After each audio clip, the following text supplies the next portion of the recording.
Yeah. Is it weird that I want clear glasses, but I don't want all of the tech inside of it, but then it won't be fun as clear glasses? You can already get clear glasses. I know, but Probably. they don't have like a bunch of computer chips inside of them. Would you buy clear glasses with like non-working computer parts inside just because it looks cool? But then people are going to think I'm recording them, and that's weird. Oh, so you might as well be able to record them. I'm in a real predicament here. Yeah, that's a tough situation. I sympathize.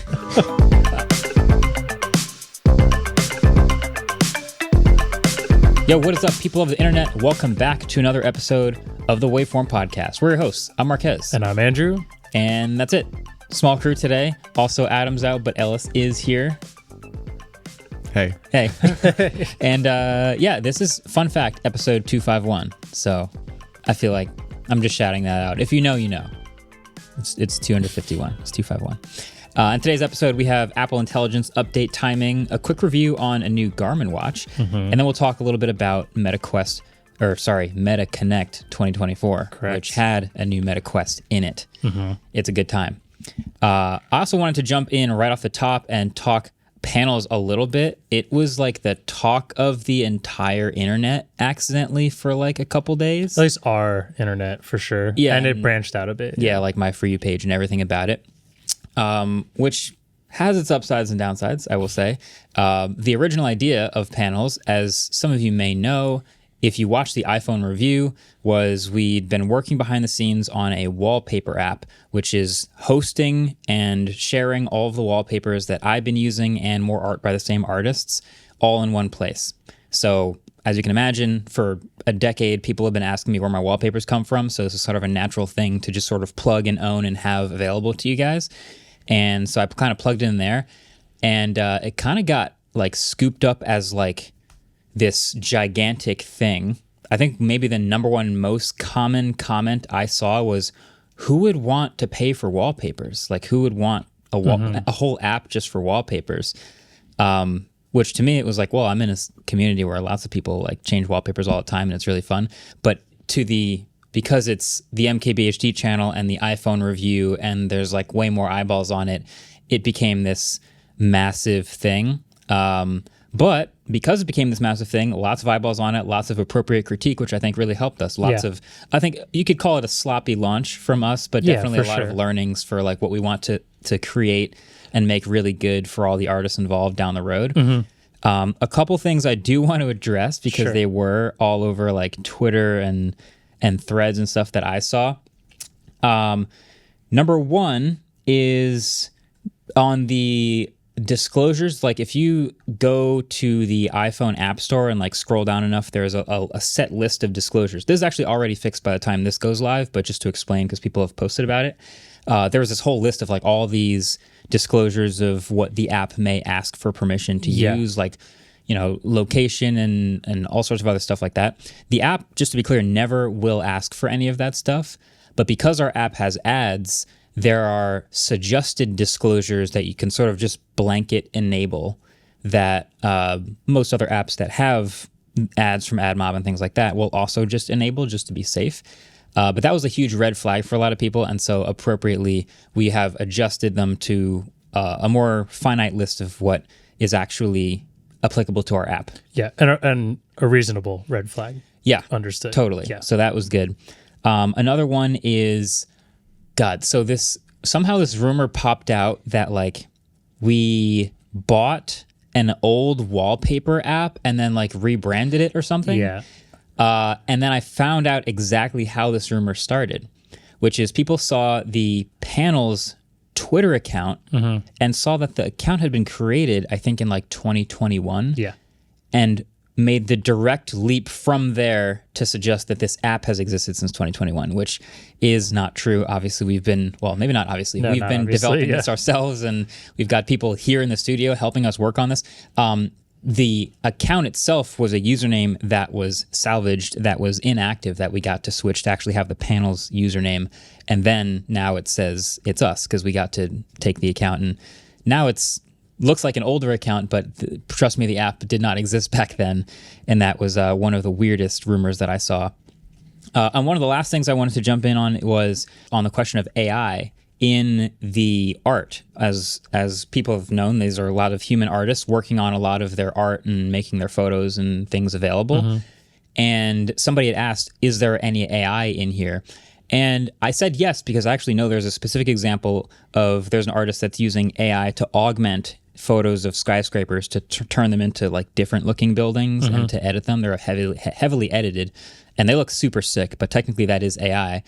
And someone suggested labeling them as AI. So I want to do that. I want to make that specific change in our app. So thank you again for the feedback on that.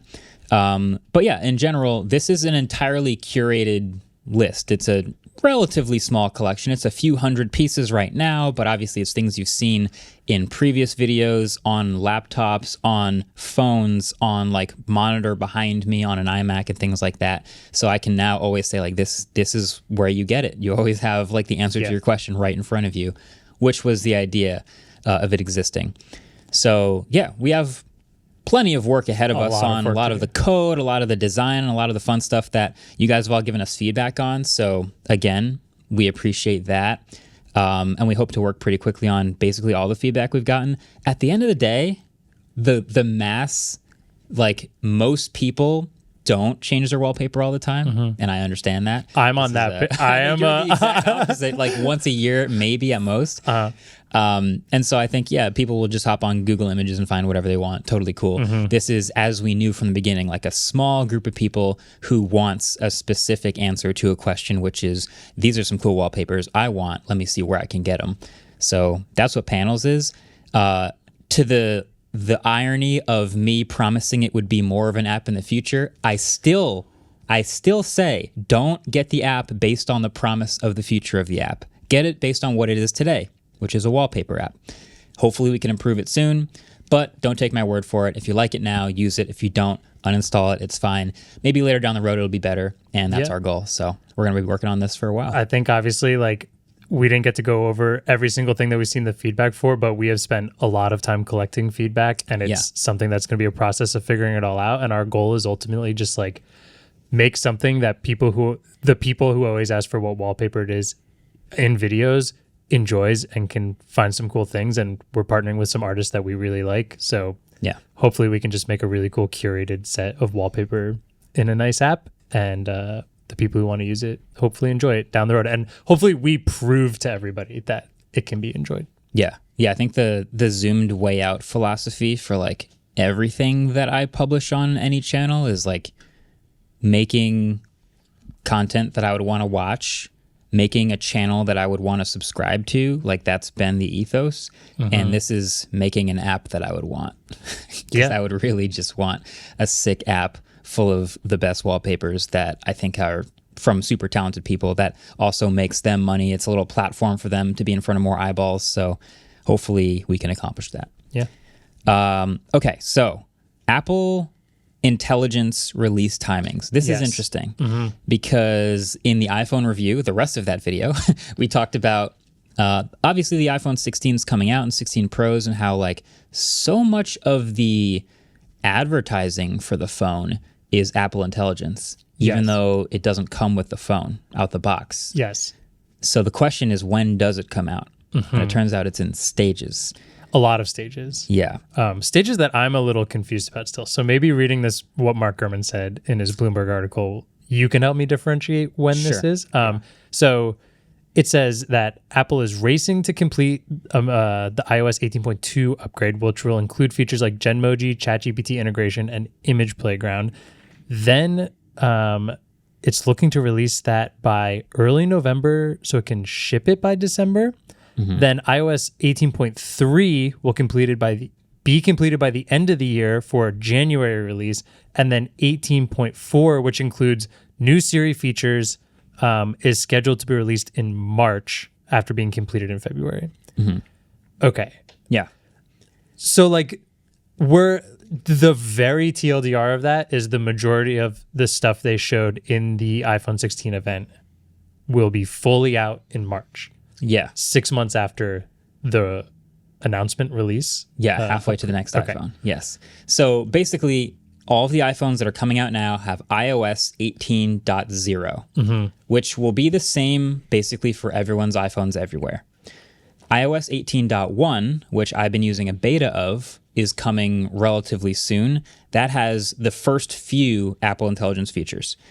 That's only coming to iPhone 15s and 16s, or 15 Pros and 16s and 16 Pros. That's because they're built from the ground up with Apple Intelligence, and they have the RAM, and they're capable of these things. Yeah. Can I just jump in there because you mentioned RAM? Yeah. It seems like what I've been seeing, and you can correct me on this, is that it's really the RAM that's the differentiator between this, that the phones with 8 gigs of RAM and not so much the silicon is much different. It seems to be both. I mean, they definitely seem to know that you need more RAM to use and store and operate a lot of these models on the device. So yes, the pros and non-pros all have 8 gigs of RAM this year. So typically in the past, it's been like 3 gigs of RAM on the non-pro phone and 6 on the pro. And, great, you can play higher end games. You can have even more apps in memory. But now they all have 8. Okay. Which is kind of funny because now I'm like, hey, that's better for the non-pro phones, even if you never use Apple Intelligence. Yeah, for sure. But yes, you need that memory. And I think there's also improved neural engines on both chips to facilitate running the models. But because the chip in the iPhone 15 obviously works, it's the RAM 15 differentiator. Pro. 15 Pro. Yes, because it has enough RAM and a powerful enough chip. Okay, cool. Yeah. So, 18.1 is going to come out. It's going to have like the writing tools. It has the new Siri animation, but not so much of the new functionality, which is kind of funny. So it's like it'll do the rainbow glow around the outside, but like you can see here, there's still things coming later. And I guess this is basically ranked on how difficult they are to make. So the stuff that they know works pretty well, which is summarizing stuff, writing tools, new Siri animation things, those notification summaries, which honestly, I think I'm going to turn off pretty soon. Oh, yeah? Because you get a text message that's like 12 words long, and then it summarizes it into an even shorter sentence. And it's not actually that useful. Like most of my notifications are not that long. If I get an email, I'll just read the email. Like the subject line is enough of a summary for me. So I just find the notification summaries aren't actually useful to me. I'll probably turn it off. I guess like in a sense, it's less of trying to get the context of it and more the context of like how urgent is this text messages in the summary. Like in that summary, if it says like, oh my God, mom's in the hospital, like that is like something I want to hit. But if it's just like, hey, mom was calling about visiting 8 months from now and like when we could schedule it, you could be like, oh, I'll save that for 7 months from now. Yeah. The one time it's useful is when you have a ton of messages from the same app over time. So we do a podcast, we sit here, I go back out and the group chat was lit. There's 80 new messages. Then it'll try to summarize that all in like 2 sentences. I hope nothing ever summarizes our Slack server. It would be chaos. It does. Let me see. I don't know if it's doing please it don't read it out loud. Slack summaries. Yeah, they're not. Not great. So I made a tweet about this, and there was a lot of polarizing responses in terms of this, like when the timeline. The timeline of when everything's coming out. Yeah. And I'll totally agree that on Twitter, it was a bit extravagant in my way of tweeting, and maybe like a little over the top. My biggest thing was just like 6 months later, which from the time that this will be fully released, if it's in March, is 6 months after September. A lot of people thought the math was wrong on that, but I think it's just because there's multiple different timelines of different updates. It just feels like so much of the announcement was focused on this, including labeling the heart of the iPhone 16 as like this new AI integration stuff, a new Siri and whatnot. That feels like halfway there is a very long time. And I think both sides of the responses that I were getting were kind of like all over the place to like, oh man, I think you'll survive without it, which I agree on. I think everyone will survive without it. Yep. But a lot of people being like, Apple's totally done for. This is like the nail in the coffin. I can't believe they're waiting that long, which is also definitely not going to happen. Yeah. I just think halfway through a lineup, we run into so many people that are like, should I upgrade to the next phone? Should I upgrade to the next phone? And that 6-month mark is like the legitimate differentiator of like, well, how bad do you need it now? Because we are now on the closer side of the next phone. We're over the hill. You know, when it's October and someone's like, should I wait for the next iPhone? It's like, well, it just came out. In fact, you probably can't even get the new one right now. Yeah. But when you're starting to get into the second part, the descent of the roller coaster. Yeah. It's a little more, That's well, maybe fair. you should wait. So this feels like a wait year. Yeah, you're right. We know every year in September there's a new iPhone. So if I go ahead and recommend someone gets a phone because of Apple Intelligence and they don't get it until 6 months later, then it feels like they could have just waited for the next phone. Yeah. That's the thought. I understand that.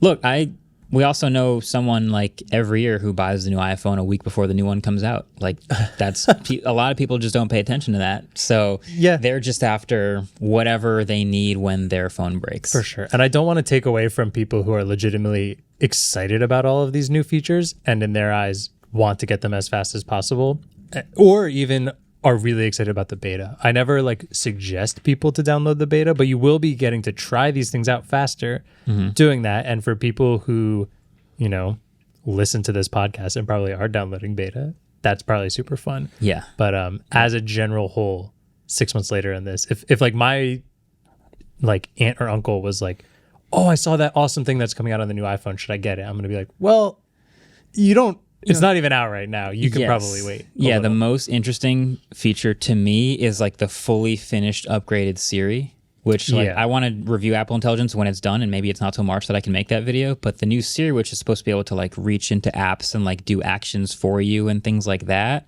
and hopefully be more smart and conversational, and maybe even multimodal. I don't even know. It's been so long since I've heard this pitch from Apple, but I can't use that till February at the earliest in some beta. So waiting to see for sure. You know what's interesting? Because that's a good segue. We didn't have this on the outline, but in the Pixel 9 Pro Fold review, which should be probably coming out sometime around this podcast, is the question of should you buy a Pixel now? Because of the hype that's already kind of bubbling up around the next Tensor chip with the Pixel 10.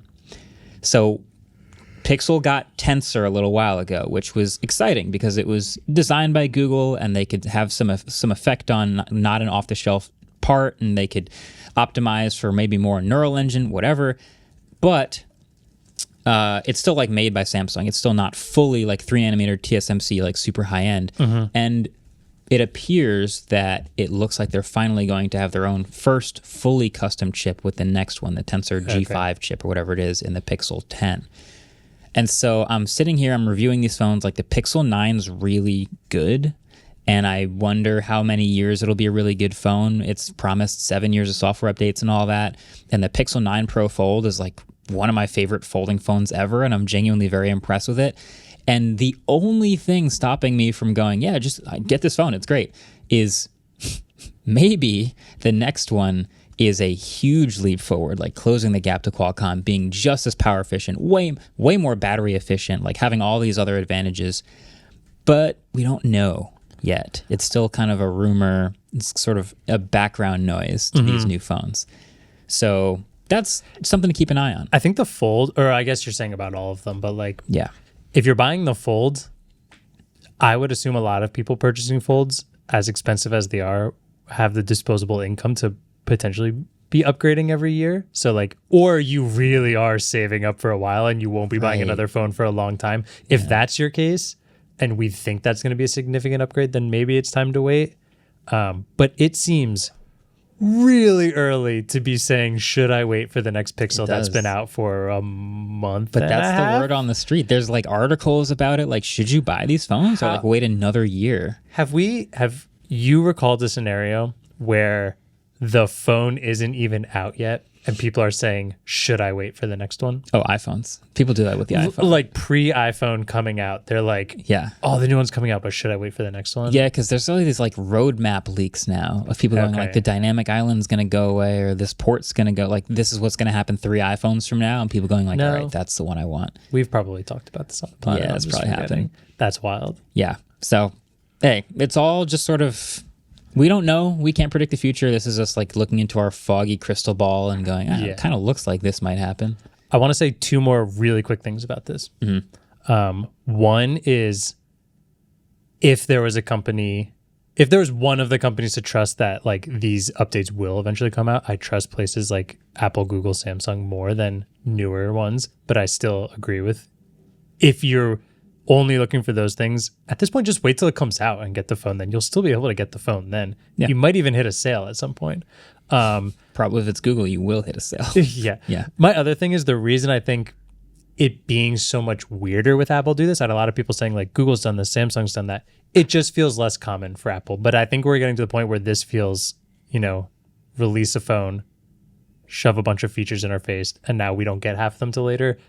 Unfortunately, it feels like the norm for kind of everyone. Oh, yeah. Yeah, I mean... We've talked about before. It's been a running joke. Extreme, yeah. Especially, with Apple, I think it's a camera feature every year. For like the last 5 years of iPhone, there will be one camera feature that they go, and this deep fusion mode is coming later this year, coming soon, or whatever. And we'll have to wait for the next .1 beta to go, it's finally here. But they typically deliver on that promise. And those AirPower infamously never came out, but they typically deliver on that promise. So hopefully that trend continues. This is just like the bigger thing that they spend so much time on, where like camera feature, cinematic camera, where like the deep end of the camera section, which is at the end of the keynote. Yeah, they got like into the primary feature. Yeah. Cool. All right. Can I tell you about my new Garmin watch? I'm kind of sad Adam's not here because he would be hype with me. But you can tell me about that as long as I can tell you about this new satin black Apple Watch Ultra. Okay, cool. We'll compare. Okay, perfect. All right. So this is the Garmin Fenix 8. Yeah. It's a really interesting watch in my eyes because I was previously using the Epix Gen 2. Actually, Ellis, I think someone dropped a watch off at the door right there. Can you grab that for me, please? Sorry. I forgot it, and I asked someone in Slack to bring it over. So the last watch I used was the Garmin Epix Gen 2. Is this on? So it wasn't the first watch they made that was AMOLED, but it was one of the like more extreme watches they made that's AMOLED. Oh, I hope you turn on. And I loved it. I wore this thing on my wrist for like a year and a half, if you can't tell by the severe indent. And but the watch tan. Yeah, so it was awesome. A lot of stuff Garmin did was just with like LCD or these like solar screens they have. So the resolution was super low quality. And despite having great battery life, you sit in here and look at your Apple Watch enough times and you go, wow, this screen I don't love. Big difference. So AMOLED's great. Fenix was a different, like they've had 8 iterations of it now. What they kind of did, and this was speculated at first, but I did confirm with Garmin. They essentially merged these lines together. So now the Epix is no more. So like the watch that I was using will not be a watch anymore. And Fenix, they basically just now offer an AMOLED selection within the Fenix brand lineup. There is also a solar selection where the screen will not be as good. So I stuck with AMOLED. I love this watch so much. It's such a great update. I think almost every aspect of it is better than the Epix. It is not cheap. This is an $1,100 watch. Oh, wow. But luckily, all the watch straps, the connection point is the same. So I literally used a watch strap, my good old knockoff Trail Loop, $25 on Amazon. Nice. Garmin's watch bands are not great. I'm not a huge fan of them. But battery life is the same. I'm getting 2 weeks with raise to wake on at like full brightness and plenty of like different activities and stuff. Is there always on available on? There is, and you'll get knocked down to like a week, 6 days, which is still pretty good still. Better than every single. Always on is like 3. So yeah, so it's like double that and always on. But like it has this this awesome flashlight on the top. That's bright. That's the brightest. You have a selector on the side, or you can do one, and you can even do red, which is I stared directly. Sorry, which is great for if I'm trying to get into Lane's room and get something and want to go like secret agent. Nice. Put the red on. Wait. How does that compare to this flashlight on the? This is the actual flashlight on the Apple Watch. I don't know if you guys know. In video, yeah. It's just a white screen. It just turns the brightness all the way up on bright white, which is fine at night for finding my keys. but that's what the Epix was, just a white screen. Yeah. Just for comparison on Marquez's camera. it's That's not like close. almost headlight. It's like a flashlight. It's like cheap headlight. It's an actual flashlight in your watch. Yeah. The screen is better because the bezels are slimmer. So these are both 47 millimeters, but the actual, this of course isn't charged right now. The screen size is way better. It feels way snappier, and I can't tell if it's a refresh rate thing or better processor and just faster animations. Either way, it makes the Epix feel sluggish. I think it looks fantastic. I'm a little bummed that this that orange piece on the side is not a button. I thought it was going to be an extra action button like the Apple Watch Ultra, but it is just a microphone protector, I guess. Some protection piece for the microphone. Still pro accent colors, though. I think it looks really good. Yeah. The watch is great to use. The battery life's amazing. Garmin's watch faces need a lot of help. When I look at Apple Watches and Samsung Watch, Galaxy Watches, and even Pixel Watches, they just like have such good watch faces, and Garmin doesn't. And there's third-party ones, but I even don't like a lot of them. And some people complain about battery drainage being worse on those, which I don't like. My other issue with it, if you're a Garmin user, if you had an Epix, you had like a physical click on the buttons. If you want to try, like that's a pretty satisfying click. Yeah. These are haptic feedback, and I don't like it as much. Mushier. It's definitely mushier. Yeah. But in general, big fan of this. If you're okay with, $200 more, but I think if you were spending $800 or $900 on the Epix, the $200 jump probably isn't wild. I know a $200 jump is wild, but at that price range already, it's probably not that wild. Yeah, the higher the price, the more you can make the argument of $200 extra. Correct. Sure. Yeah. But I think these things will last a super long time. Besides being a little beat up, this thing ran just like it did. Never really lost any battery life out of it. It served me super well for almost 2 years, and now we'll see how long this Fenix lasts me. But big fan. Yeah. This one is the same Apple Watch Ultra, but black. That's the whole thing. Thanks for coming to my TED Talk. Yeah, it's literally the same. I mean, the Apple Watch Ultra that I was using before was the first Watch Ultra, because I didn't bother upgrading to the Ultra 2 because I didn't need any of the features on it. And so now, this is the Ultra 2. No oxygen sensor, I don't think. Actually, I don't know if that's in here. Because you know how in the US they can't use that feature anymore? I mean, it definitely doesn't have the feature. I don't know if it has the hardware anymore. I know nothing about supply chain, but considering that it's just a recolor, it's probably the same. It literally might be cheaper to continue including it, I think rather than remachining something. I believe that. I would not doubt if it still has it. Well, either way, there's a whole bunch more to talk about because we had Meta Connect and had a whole event today, so we're going to get to that after the break. But before we do that, we have to do trivia. Apple. We love talking about it here. Apple is a company that is really famous for not looking at your data, not selling your data, except they do kind of look at your data. And I can't say that when, because that's the question, but at some point in history, Craig got on stage at a WWDC and said, hey, we're going to start looking at your data and training AI on that. And they called that policy differential privacy, to say, hey, this is how we're going to look at your stuff and keep it private. And I want to know when that was. And I'll accept one of two answers. I'll accept the year that Craig said this. Mm-hmm. I will also accept the iOS version that included these privacy ingresses, if you choose to use that term. Now, you said to train on AI. Was that actually what they said, or no? I feel like that wouldn't be what they said. Coming at me. I just feel like that's let me pull up the official statement. Yeah. This was a quote that they said on stage. This that is Craig on said stage, on stage at Dub. Craig said it. It's like one of those things where I'm like, is it recent because they talked about AI, or was it so long ago before they were worried about talking about AI? They may have used the term machine learning. I'm going to need to go to the Dub and pull up the transcript real quick. I mean, either way, the question is in what year? No better or worse for Marques or I. We're working on the same amount of information here. So yeah. whether it would be you figure that out or incredible not. if you pulled up the soundbite and played the clip of Craig saying it, because that would be fun to try to guess from that. Except you might say like in iOS blank. Let me, we during do, the second but- segment, I'll see if I can pull it Okay, up and get it cool. ready for you. If it helps, though, the 4 things, Apple said we're only going to look at 4 things on your phone. Just 4. We're going to look at new words that you add to your dictionaries.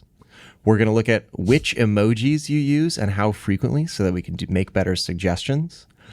We're going to look at deep links inside apps, and we're going to look at your lookup hints within notes. Lookup? What's a lookup hint? I do not know. Okay, cool. Interesting. All right. Well, we'll This think sounds about familiar. that. Yeah. Sounds like something Craig would say. We'll think about it. Answers will be at the end like usual, and we'll be right back.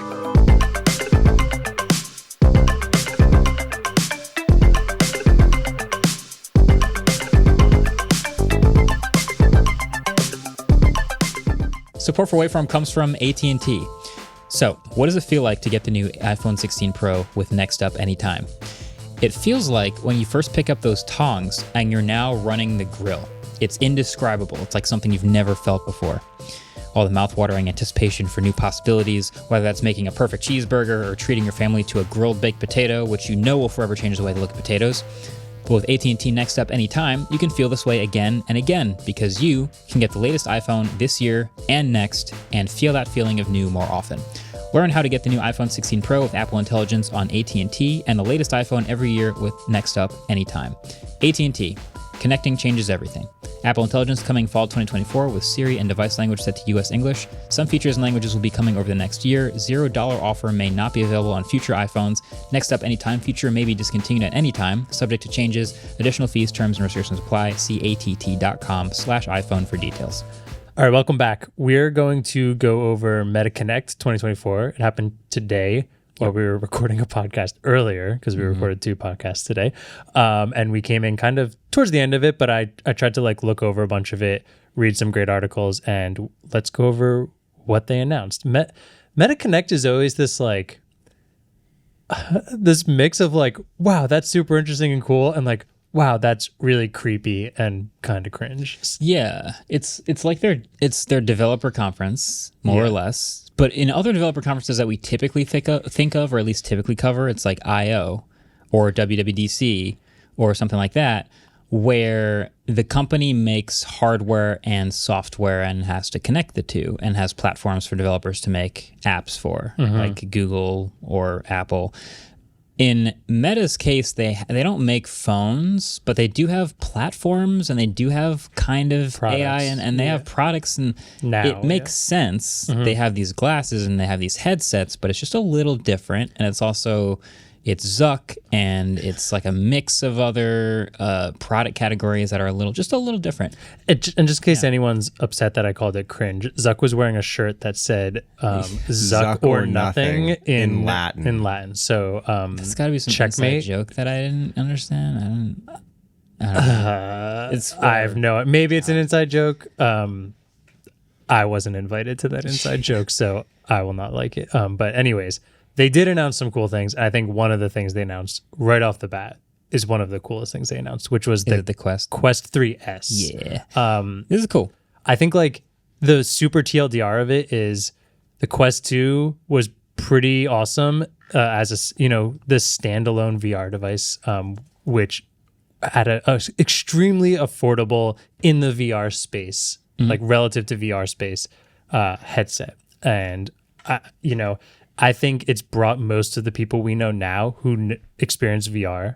It's been brought to them. It's been a lot of their first time experiencing it. It's easily the most accessible way of doing it. But the problem, Quest 3 was a really good update, but it also had a $200, or I think there was a change to $100. It was $500. It's $500 when it launched. So there's something about the $500 mark that just automatically is like, okay, this is like pretty expensive. Yeah.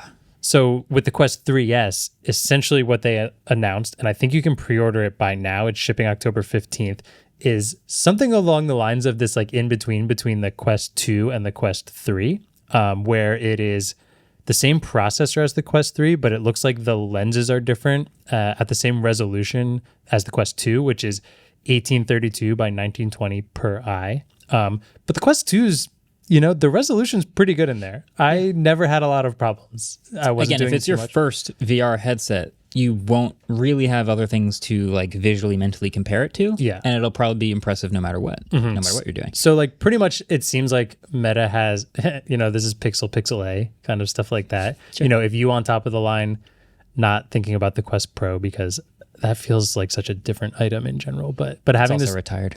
Is it retired? Quest Pro. Did it get retired? But did I miss that? It's discontinued now. Yeah. Wow, that was fast. Okay, Yeah, 2 years. Cool. That was 2 years ago that we saw that. Yeah. Jeez, do you still use your Zealous? Do I still? Not really. Okay. Like, I but to be honest, I guess this says a lot about how I feel about it. I stopped using it because someone took it off my desk. That's it. That's all it took. Once it was out of sight, I guess it was out of mind. But Dang. Do we all need someone to do that with our tech products that we just can't let go? The things we use very little. Do we need someone to just take it off our desk No. so we can really decide if we want it or not? There's an article about... the Quest 3 was so much better than the Quest Pro. It was like once the Quest 3 came out, it was really hard to keep that thing on my desk and feel like. Anyway, sorry. Yeah, sorry, I derailed that a little bit, but yeah, a great price point for this. A couple other things they announced with the 3S is Meta Horizon is going to have Windows support, including multi-screen support. So you can Sorry, now, I don't know if we even... Did we say this is $300? I think so. Because we said it was between the Quest 2 and 3. I just want to make sure. No, it's you back might- to $300 for this one. Thank you. the 3S. There's a very good chance I did not say Just that. so that's out. Yeah. $299, great price point.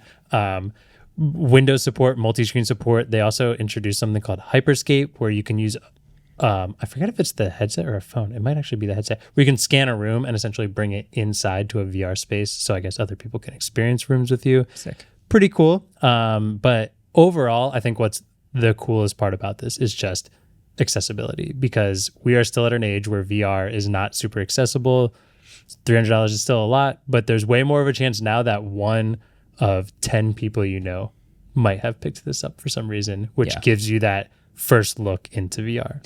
Yeah, that's really, I think the most interesting thing about it is this will be that many more people's first experience in VR.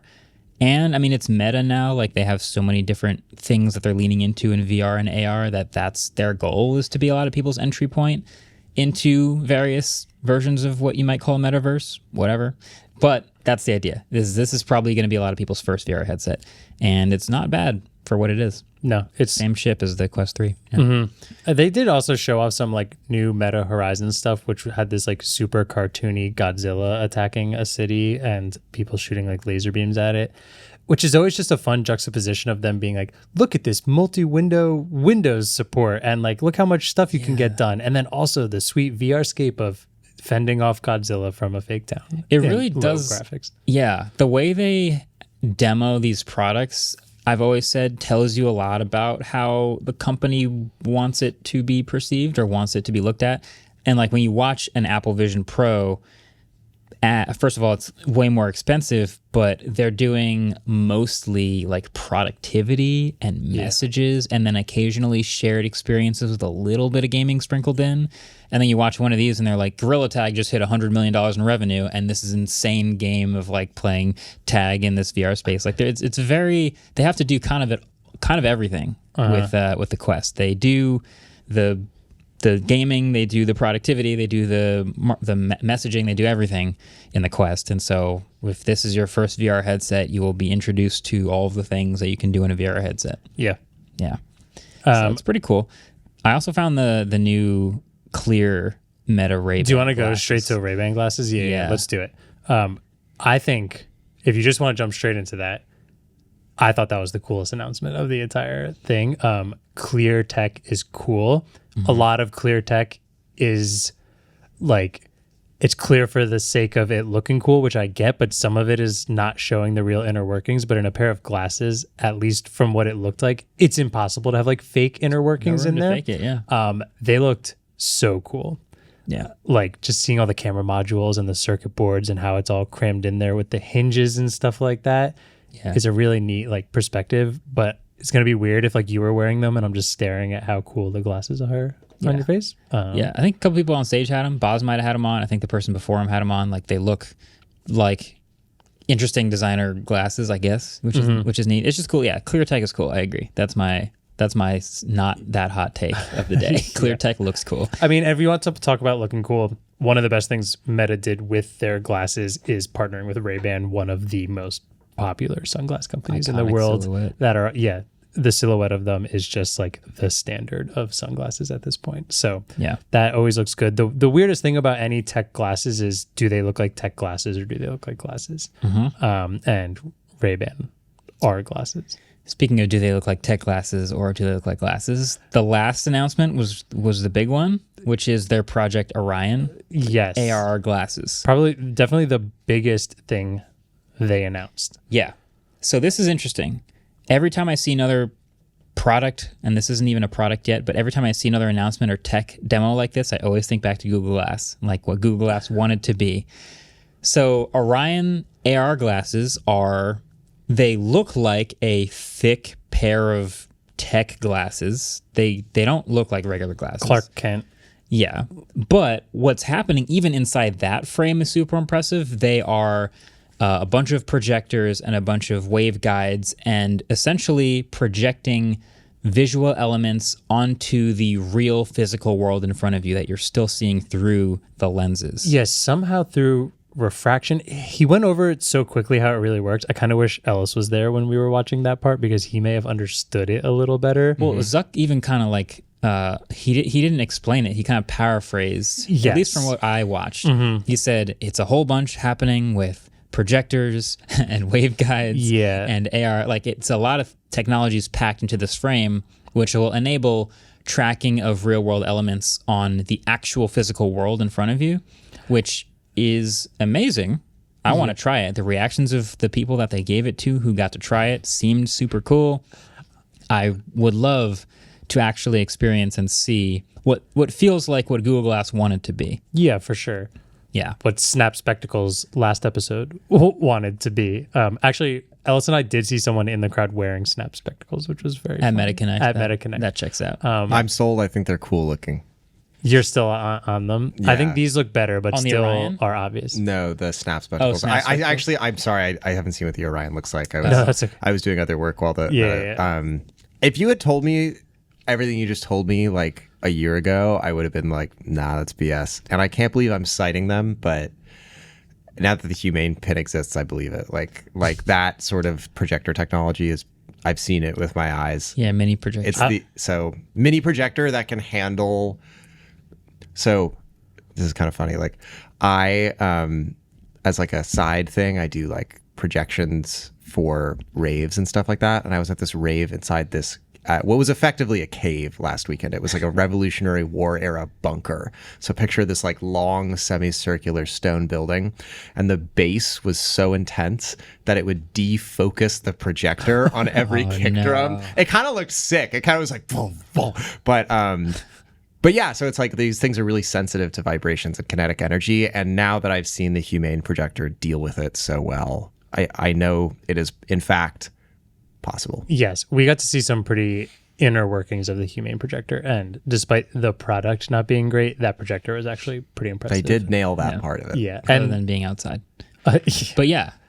So like even think back at what Google Glass was, like there were tiny projectors in that. This is a decade ago that would like be visible outside. You'd look up into this cube over your face and you could see the directions or the weather or whatever it was showing you, which is crazy. So one thing about that versus something I found really interesting, Zuckerberg said in this was, so that was in like a cube, but it was almost like a frosted cube, right? Where you couldn't really see through that part. It's more that it was part of your vision, correct? Yes. Google Glass was floating semi-clear cube. Yeah.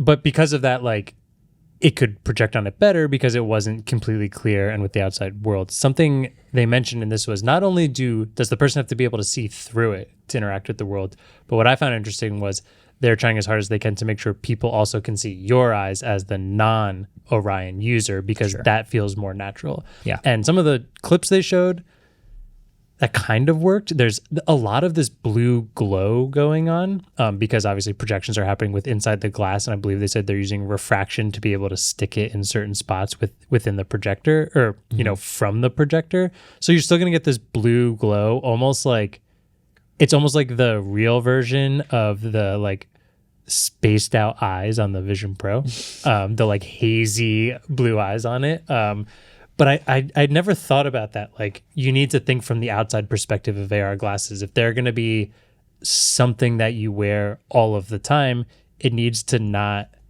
completely block you out from the outside world. From both directions. Yeah. So it is impressive that they got to this point. I think it's a 70-degree field of view, which is almost double what the new Snap spectacles were. I think they were 48. So that's better. Not great, but best in class right now, I guess, if you consider anything that's not released best in class. Yeah, so just as a disclaimer, these glasses will not be a real product. They will be a dev kit that will be used to develop the next generation of what they will ship, which will be some future AR glasses. And I don't believe they set a price either for the dev kit. I don't think they even said it. I'm sure developers will get that information at some point, but this is not something you and I are going to be able to just buy. No. It also has custom silicon in order to run it. Something that I don't think they showed in there, but Alex Heath, I think I'm pronouncing that right, from The Verge, wrote a great article about this, who's also the one who wrote about the Snapchat spectacles. So like he has direct comparisons between these two. Mentioned that it has this kind of like, it almost looks like a battery bank. It is not connected to the glasses, but it is where all the computing is happening. And it needs to be within 12 feet of the glasses, or else they are just glasses. So you do need that. The battery life for that is 2 hours, which for dev kit, fine. That, I mean, if we're talking about end game AR glasses, these are something you put on in the morning and you take off at night. Yeah. He even talked about transitional lenses, because like if these are things you're going to wear all the time, you don't want a pair. You don't need to have to buy a pair that are sunglasses and your regular glasses. They need to be able to switch between those. So if if you want them to last all day, 2 hours is brutal. Yeah. Other things they announced is the way you interact with it. Voice AI, like voice AI, you have hand tracking, you have eye tracking, and you also have something they're calling a neural interface, which is a bracelet that, the way they're describing this, I can't tell if they're like overselling it or not. But essentially, I think they claim measures like movements or something between the muscles in your hand. So you can just like move things like tap your fingers and move like a joystick on your thumb that can control it. I'm pretty sure he announced this once before. They've showed it off in various little clips here and there. Yeah. None of us have been able to try it either. Yeah. So it's a cool idea, but again, not something you and I are just going to buy someday. No. Or at least anytime soon. Alex from The Verge did say it worked pretty well. He said he was more impressed with how well that worked than the actual glasses themselves. Which is cool. Yeah. I remember I anecdotally got to try it, and Zuck took it off his wrist and put it on mine. And so I was using it, and it would mess up sometimes. He'd be like, oh, well, when it's calibrated for you, it works better. So I'm sure that's part of it too. Like it needs to be your size, and it needs to be like set up for the first time, I'm sure. So a lot of that. Yeah, I'm still not totally sure on how it's doing it. If it's not just being able to tell like which, I think these are called metatarsals, essentially the tendons that run from each finger. Because what it's doing is nerves. Around your wrist, it's being able to tell which fingers are moving and how they're moving. So you can tap, you can use your thumb like you have a joystick, or you can like flick and do spin and anything like that. Yeah. But you can all do it down by your side, because they're saying no one wants to be inside of the grocery store, maybe asking some of the things that they're doing. You don't want to be this guy. Yeah, voice control or... You don't want to be the guy when the Vision Pro first came out and everyone pretended they were doing things like while they're crossing the street. But yeah, all of it seems cool. Yeah. It feels like we're so far away from an everyday product. TBD on the last one being an everyday product. Yeah. Yeah. And how much would it? How much would you guess something like this would cost? What were Snapchat spectacles? Was it $199 a month or to develop for them? To be for the developer kit. Oh. It was like almost $1,200 a year, I think. $99 per month, and you have to commit to 12 months. So maybe it'll be something like that instead of a one-time price, just because the dev kit doesn't have a price tag. Yeah, I could see this being more expensive. Yeah. Because it seems better than the Snap spectacles in a lot of different specs and just how they look. But yeah, can I go over a couple other, or is there anything else on that you wanted to go over? No, that's it. I was fascinated by this. Cool. I'm going to quickly run through a couple other small things they announced. Llama 3.2, Meta AI with voice, so you can interact with Llama and Meta AI through your voice and get voice responses. They also showed this like really strange example of, I think the person works for like OpenAI and Meta and like does some TED Talks and stuff, but he came out and they essentially had a like scanned version of his face and then an AI trained on what he would say, and then talked to that person. It was super uncanny valley, and like do you know when AI tries to respond and act normal, but you ask it a question and all it does is like semi-repeat the question back and then have the most bland answer ever? Yeah. It's like when I tried to ask, like, I have a bunch of wasps in the studio, just to give it an answer to the question. It was like, that sounds really spooky. Having a bunch of wasps in the studio. You should stay away from those. Like, okay. It's pretty much like what my Google Home says with like a little bit of like the worst writing ever. Yeah. So yeah, that was weird. I didn't love that. I don't know why they keep trying to do this, like people you recognize animated faces talking to you, like with the whole thing they canceled with like Mr. Beast and wasn't like some basketball player. I don't know. All those celebrities. I don't know why they keep trying to do this. I think it's weird. They also, inside of the Ray-Ban Meta glasses, there's a translation thing. They were showing the example as Spanish to English or English to Spanish, and Mark was talking with somebody else. It was fast and impressive, but it made me realize that no matter how fast and impressive live translation is, there's always going to be the awkward pause of things catching up. And when it's going super fast and it can like start translating while I'm still finishing my thought, it felt weird hearing two voices going at the exact same time. And if you're only focused on one language you can understand, maybe it's easier to pick that out. But I feel like that would be disorienting to hear two streams of consciousness come at you slightly delayed. Yeah, that's a lot of these translation experiences. I'm sure they're trying to work on that, but that's one thing I've never thought about, is hearing a different language version of yourself as you're talking. Yeah. Two other really quick things on there. For the voice assistant on the glasses, you don't have to say anymore, "Hey Meta, look and blank and do this." Now you can just say, "Hey Meta." Nice. Pretty simple, but way better. And then I think one of the best things they launched is they're partnering with Be My Eyes, which is a program that helps with people who have visual impairment be able to see things in front of them by, I believe it's an app where you can connect and show somebody inside of the app something on your camera, and the person on the other side can help tell the visually impaired person what that is. Being that right inside of glasses is so much easier and awesome. So I think this will be a huge accessibility feature that probably will be overlooked a little, but I thought was potentially one of the best announcements they had today. Nice. So that's basically the high level overview of MetaConnect. Again, we're going to try to get our hands on some of this stuff, but until then, those are our thoughts. Yeah. Is it weird that I want clear glasses, but I don't want all of the tech inside of it, but then it won't be fun as clear glasses? You can already get clear glasses. I know, but they don't have like a bunch of computer chips inside of them. Would you buy clear glasses with like non-working computer parts inside just because it looks cool? But then people are going to think I'm recording them, and that's weird. Oh, so you might as well be able to record them. I'm in a real predicament here. Yeah, that's a tough situation. I sympathize. We should take a quick break, and we got a little more after that. But first, we have trivia questions.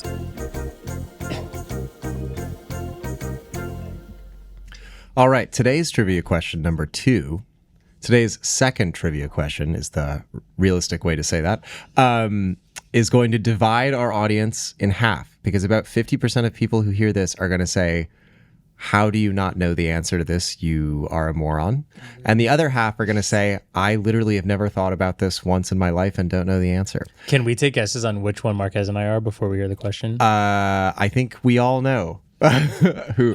I think this is going to be a Marques is like, realistically, this is a David would be like, "How do you guys not know this?" Okay.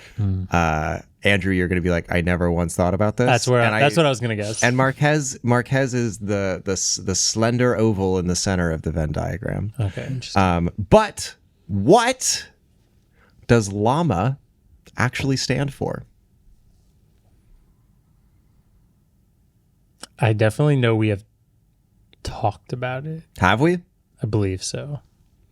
Maybe. I want to write. I had to look up what it stood for because I didn't know. I can't remember if this is one of those situations where like Dolly is kind of like a mix between just two words. No, this is an acronym. It's an acronym. This is straight up. Yeah. I lost. It's a real acronym.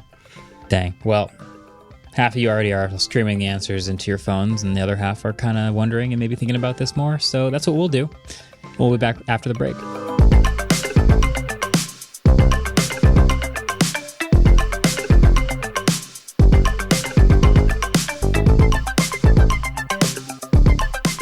Support for Waveform comes from AT&T. So, what does it feel like to get the new iPhone 16 Pro with Next Up Anytime? It feels like when you first pick up those tongs and you're now running the grill. It's indescribable. It's like something you've never felt before. All the mouth-watering anticipation for new possibilities, whether that's making a perfect cheeseburger or treating your family to a grilled baked potato, which you know will forever change the way they look at potatoes. But with AT&T Next Up Anytime, you can feel this way again and again because you can get the latest iPhone this year and next and feel that feeling of new more often.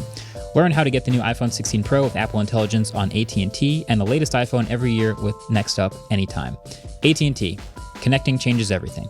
Apple Intelligence coming fall 2024 with Siri and device language set to US English. Some features and languages will be coming over the next year. $0 offer may not be available on future iPhones.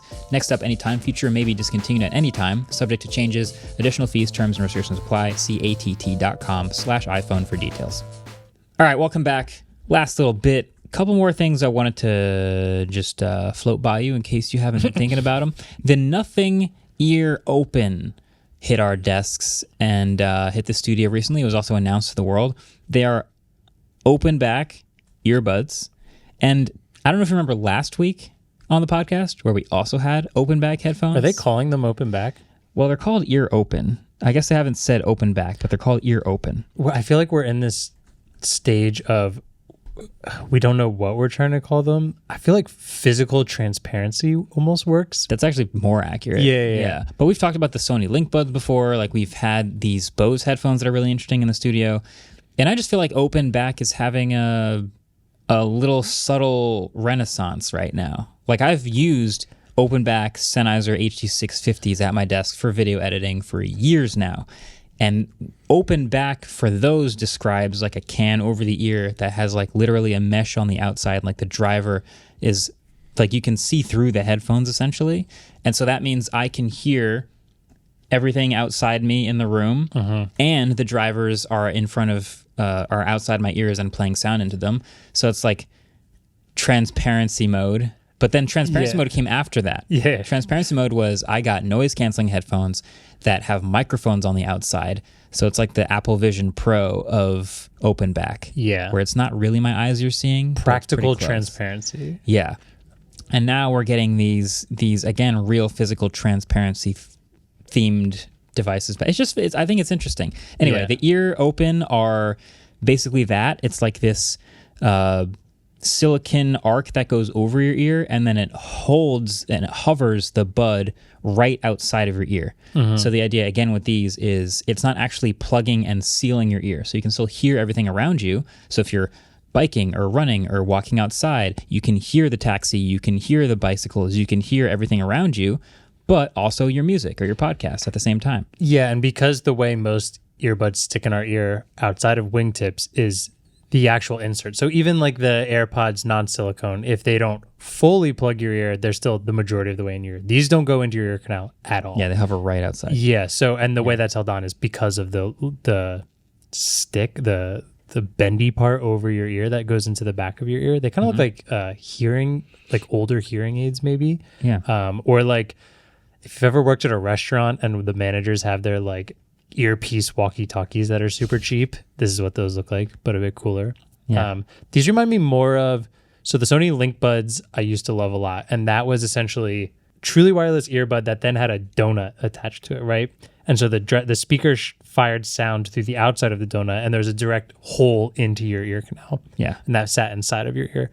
Then we had those NWM headphones that were just over-ear headphones, completely empty of the back. It looks crazy. The Bose ones kind of clipped onto the side of your ear. Earlobe under the side and then would like still kind of hover over your ear, but again, you can still hear your environment. Yeah. They're all interesting, unique ways of doing the same thing. Yeah.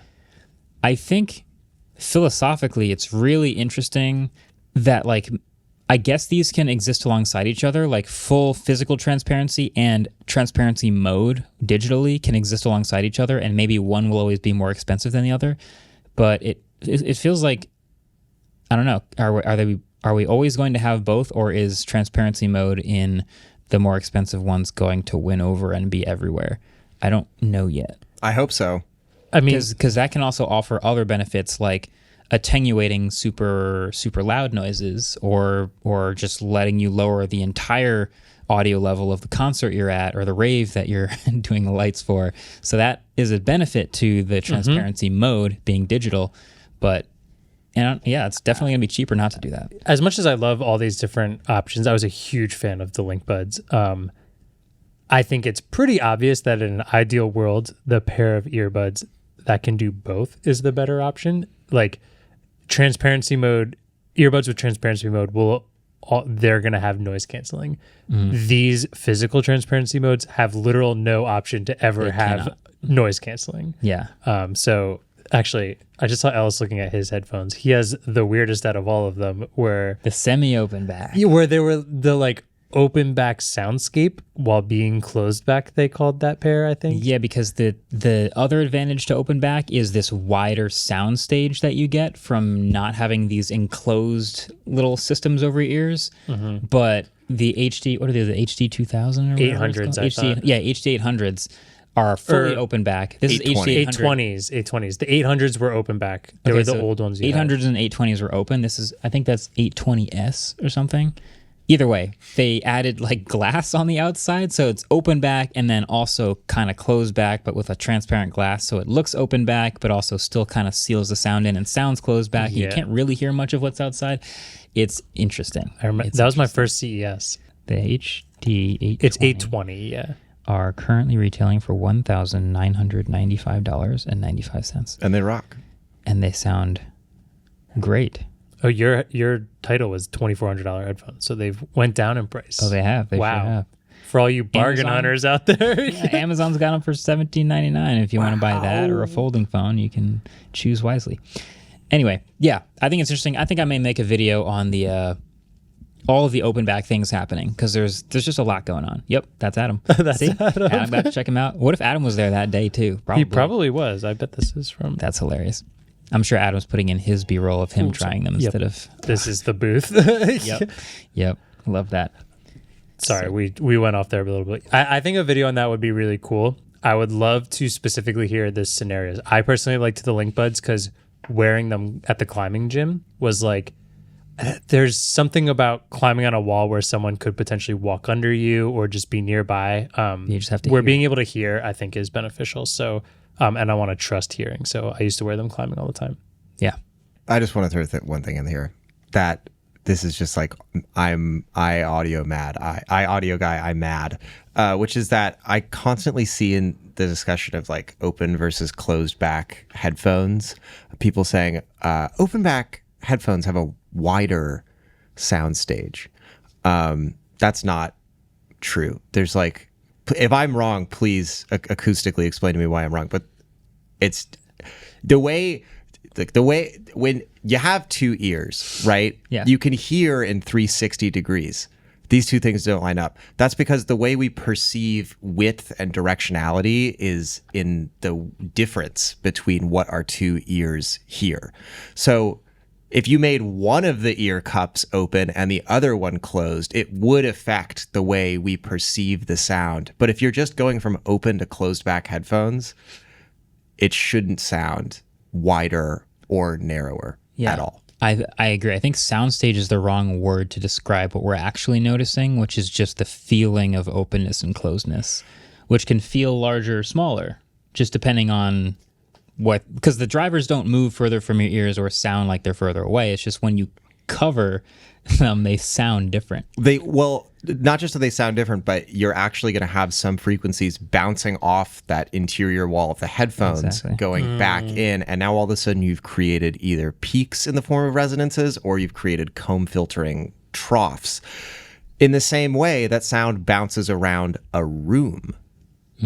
So there is an argument to be made that, yes, you can feel like you're in a larger space when you listen to open back headphones, but don't come to me being like they're wider, because I will be mad. That is a different term. I loved my open back headphones because if you live with someone and play video games at high volume, when they come up and try and get your attention, like tap on your shoulder when you're in the middle of a game, it is terrifying. So I like to hear when Claire walks up behind me and not pee my pants. Yeah, that is also a really good use of the transparency. Exactly.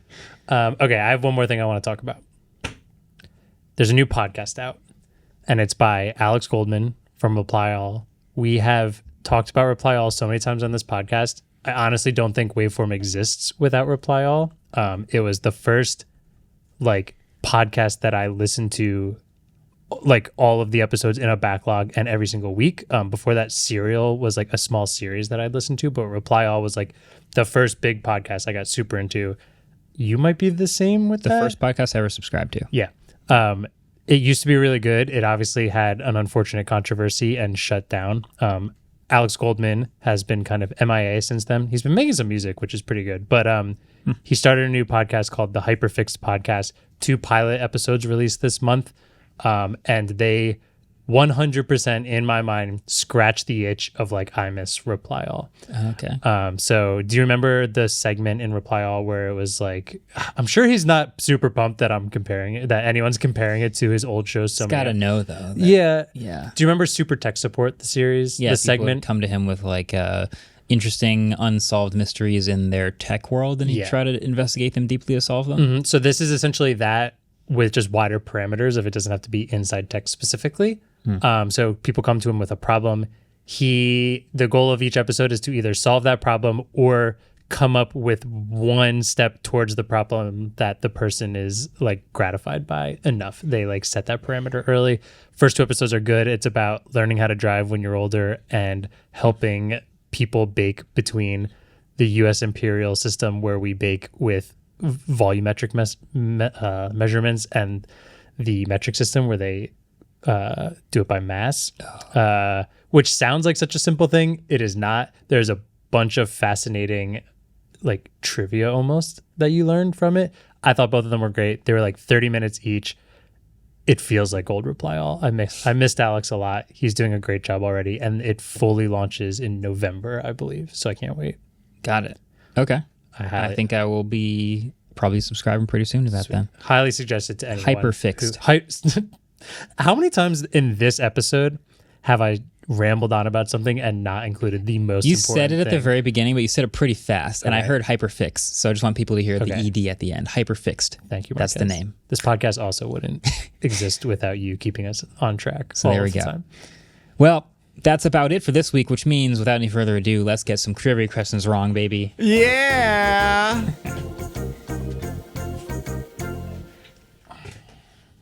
All right. Question number 1. To answer your question from earlier. And when it comes to performing advanced deep learning and artificial intelligence analysis of your data, we're doing it on device using the incredible power of the silicon on your iPhone and your Mac, keeping your personal data under your control. Oh. When do you say that? Or what iOS? But not both. I'm only giving 1 point. I'm feeling what iOS, and he talks about it on Mac also. Got him. Dude, I'm sorry. I have That's okay. I have maybe 1 brain cell. What have you been doing? A podcast since 10 o'clock this morning? It's 4 o'clock. Where's Adam? Without Adam. How do I cover? All right. Oh. Well, you're both wrong. Okay. So what'd you say, Marques? iOS 4. Okay. I wrote 2018. Andrew was closer. It was 2016 and iOS 10. Okay. So it was long enough ago. I really thought that was like last dub. Because what was the privacy thing they said where like we have these special servers that you can third-party test? Private. It was like, private cloud relay, something right. Like that. Right. But it wasn't that. That was too early. And I don't think at that point they were trying not to say artificial Right. intelligence. That's what was surprising to me. yeah. Anyway, question. I was wrong no matter what. Question number 2. It's okay. It's a long day here at the studio. Question number 2. What does llama stand for? You ready to get this one wrong too? Yeah. Dave's gonna be pumped, but also sad that he's not here.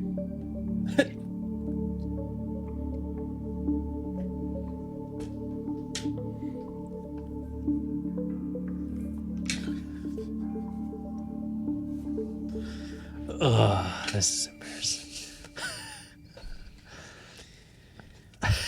Who wants to go? Did you guys put the same thing? No. No. Oh. What kind I wrote large language model A Oh. because I'm Canadian for this one. I think you spelled A wrong. That's not how they say A. No, EH. Oh my god. we gotta. I like that's what you're mad about. I wrote Large language large model. language and multimodal AI. I'm closer. You are closer somehow, Marquez. It is large language model meta AI.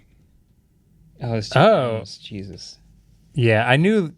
I basically just wrote AI 3 different times. Yeah. Wow. Well, I think we're closing in on one of those trivia extravaganzas where our scores don't matter anymore. We are closing. We're in on closing it. in. And I am falling deeply into a rut here I don't think I've gotten one right in a month.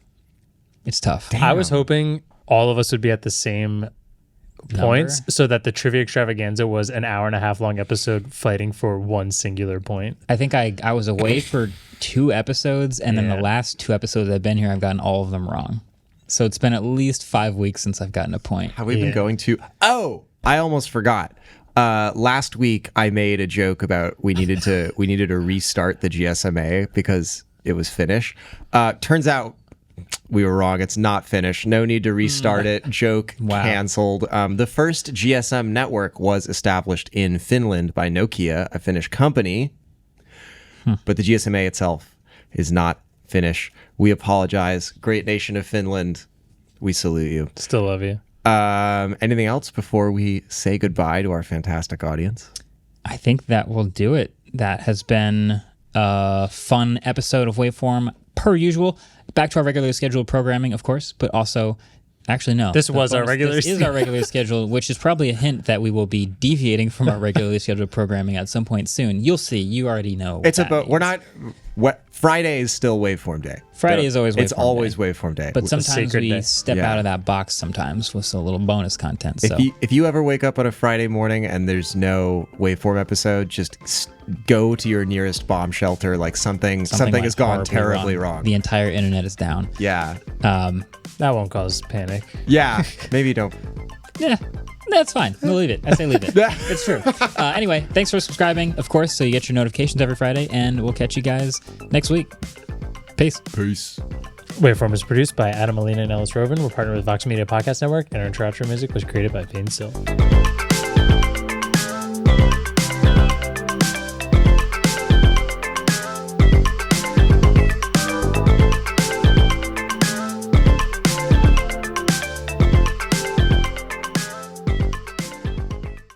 Let's jump in. Every time I do that, a truck drives by. I feel Not like I wrong. notice that No, every you're single not time. wrong.